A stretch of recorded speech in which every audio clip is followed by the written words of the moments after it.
जैसा कि आप सभी जानते हैं, बिजली आज हमारे जीवन का एक महत्वपूर्ण ज़रूरत बन चुकी है। आज के समय में घरों में बिजली का प्रयोग अधिक बढ़ गया है। अगर थोड़ी देर के लिए बिजली चली जाती है तो बहुत बड़ी समस्या उत्पन्न हो जाती है। हमारे लिए बिजली की ज़रूरत बन गई है। बिजली के बिना हमारा काम को करने में सफल नहीं होते हैं। हेलो दोस्तों, आपका एक बार फिर से मेरे YouTube चैनल में स्वागत है। आज हम इस वीडियो में जानेंगे AC करंट के बारे में और DC करंट के बारे में। इसके अंदर हम डिफरेंस को जानेंगे कि AC करंट और DC करंट में क्या डिफरेंस है, क्या अंतर है।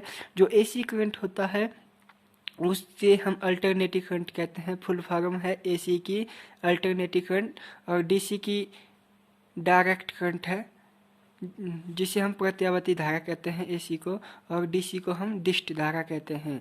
जो खोजा जाने वाले जो AC के वैज्ञानिक है वो निकोला टेस्ला है, और DC करंट के थॉमस एडिसन है। जो हमारी AC सप्लाई जो प्रवाहित होती है वो इस तरह प्रवाहित होती है, और DC डायरेक्ट सीधी होती है, और डायरेक्ट करंट ऐसा भी होता है। ऐसा भी हमारा जो DC डायरेक्ट करंट है वो चलता है। जो AC करंट है वो यहाँ से पॉजिटिव में जाएगा और नेगेटिव में है। जो DC करंट है वो कभी पॉजिटिव होगा लेकिन नेगेटिव में नहीं जाएगा। AC हम अल्टरनेटिव उस करंट को कहा जाता है जो अपनी वैल्यू ऑफ और डायरेक्शन को समय पर परिवर्तित कहते हैं, उसे अल्टरनेटिव करंट कहते हैं। और जो DC करंट है उसकी परिभाषा है, डेफिनेशन है, जो DC करंट उसे कहते हैं जो अपनी वैल्यू और डायरेक्शन को नहीं बदलता है, एक स्थान पर स्थिर रहता है, उसे हम DC करंट कहते हैं। DC करंट को इस तरह डिनोटेड करते हैं AC, और यह है DC। जो फ्रीक्वेंसी होती है इंडिया की, जो करंट की फ्रीक्वेंसी है वो 50 हर्ट्ज होती है इंडिया की। और जो इसको हम फ्रीक्वेंसी को समझते हैं, जो ये अभी फेज वायर है, हमारे पास जो फेज AC सप्लाई होती है वो 1 सेकंड के अंदर अपना बदलती रहती है, वो ऐसे चलती रहती है। जब AC 1 सेकंड में 50 चक्र को पूरा करती है तो उसे हम फ्रीक्वेंसी हर्ट्ज होती है, 50 हर्ट्ज होती है। प्रत्यावर्ती धारा या वोल्टेज द्वारा 1 सेकंड में पूरे किए गए चक्रों की संख्या फ्रीक्वेंसी कहलाती है। ये इसकी पूर्ण डेफिनेशन है। जो DC करंट है उसकी कोई फ्रीक्वेंसी नहीं होती है, उसकी शून्य होती है। जो AC करंट होता है उसके अंदर फेज और न्यूट्रल होता है, फेज और न्यूट्रल होता है।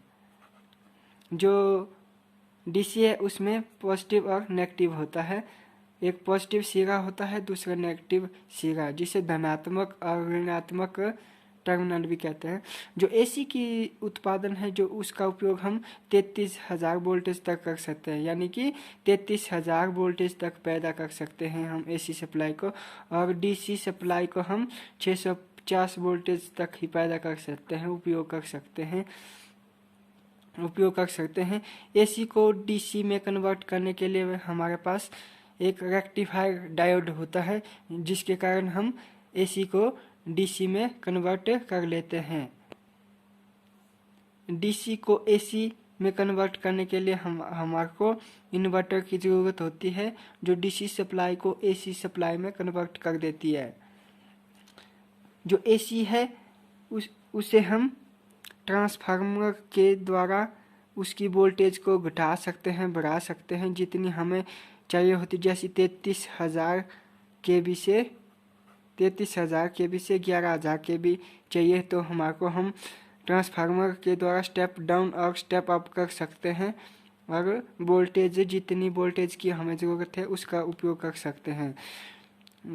DC करंट के लिए कोई नहीं है, कोई ट्रांसफार्मर नहीं होता है, ये बैटरी में चार्ज होता है 600 वोल्टेज तक ही जो एसी सप्लाई है अधिक दूरी तय करता है। ये एसी सप्लाई को हम, जैसे कि मैं हिमाचल से हूँ, हिमाचल से दिल्ली के लिए ले जानी हो सप्लाई तो हम एसी सप्लाई का यूज कर सकते हैं। डीसी कम दूरी करते हैं। डीसी डायरेक्ट करंट होता है, ये एकदम से फास्ट जाता है और लास्ट में इसकी शक्ति जो क्षमता वोल्टेज कम हो जाती है, जिसके कारण हम डीसी सप्लाई को दूर तक नहीं ले जा सकते हैं। जो एसी सप्लाई है वो हमारा इस तरह चलता रहता है, प्लस माइनस साइकिल बनी रहती है जिसे हम दिल्ली तक हम ले जा सकते हैं, लास्ट तक दिल्ली के लिए ले जा सकते हैं। और डीसी को हम स्टोर कर सकते हैं। एसी को हम स्टोर नहीं कर सकते और डीसी को हम स्टोर कर सकते हैं। किसमें? बैटरी में। बैटरी में कर सकते हैं।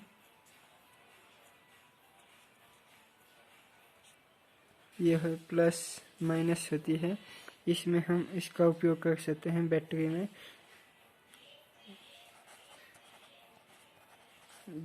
में इसका उपयोग कर सकते हैं, हम स्टोर करके सकते हैं। जो इसका उपयोग होता है, आपको पता है कि हमारे घर में जो बिजली आती है वो ट्रांसफार्मर के द्वारा आती है और एनर्जी मीटर से आकर हमारे घर में एमसी बॉक्स तक पहुंचती है। और जो हम एसी सप्लाई का जो उपयोग करते हैं, फ्रिज, गीजर, कूलर, बल्ब आदि में उपयोग करते हैं। जो डीसी करंट है, डायरेक्ट करंट है, उसका उपयोग हम मोबाइल, कंप्यूटर, रेडियो आदियों में करते हैं, आदि में उपयोग करते हैं। जो अब आपको लगा होगा पता कि जैसे कि हमारे घर में तो एसी सप्लाई है, तो हम डीसी सप्लाई कैसे यूज करते हैं मोबाइल के लिए, मोबाइल चार्ज करने के लिए।